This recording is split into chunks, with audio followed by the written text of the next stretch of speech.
ჩვენი შვილებისთვის იქნება კარგი, ის უნდა გავაკეთოთ.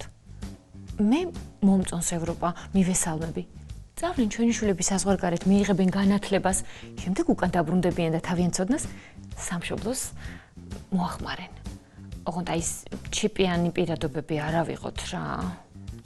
ანუ გზაბავენ რა პოლიტიკით რა. ახალგაზრდები უნდა გავირთოთ ამ ეგეთ რაღაცები და უნდა იფიქროს მინისტრმა რა. აი ხომ ავირჩიეთ ახალი მინისტრი. პოსტსაბჭოთა სივრცეში ტოტალიტარიზმი და რეაბილიტაციის პროცესი და დემოკრატიაზე ტრანზიციის მეთოდები თითოეული ქვეყნისთვის სპეციფიკურია. საერთოდ ეს რთული საკითხია. ევროინტეგრაციაზე საუბრისას მე მაინც უკრაინის მაგალითს გავიხსენებდი. აი მაგალითად უკრაინა.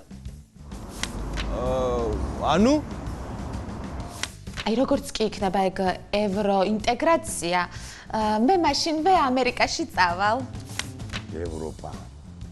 ევროპა კარგი რომ ყოფილიყო მაგას ხელიდან გაუშვებდა სტალინი. შუაგულში იდგა და ხელში ეკავა. მე აგერ სამტრედიაში ვერ ჩავსულ და მე ახლა ინგლისში და გერმანიაში წამსვლელი ვარ, ისე არა უთქავ გვერდები მაგ დავრობას. ის გაყინული ანაბრები დააბრუნონ, თორემ ევროინტეგრაცია მერე იქნება. ბა? ევროპაში რო გავიჩითოთ, ხო? რავი, გავიჩითოთ. მე რა. საერთოდ ევროინტეგრაცია ჩვენზე მეტად თვითონ ევროპას ჭირდება. აი მე მახსენდება ტალინში რო ვიყავი ფესტივალზე. ისეთი შეგრძნება დამეუფლა, თითქოს გვეძახდნენ მოდითო. საოცრება იყო.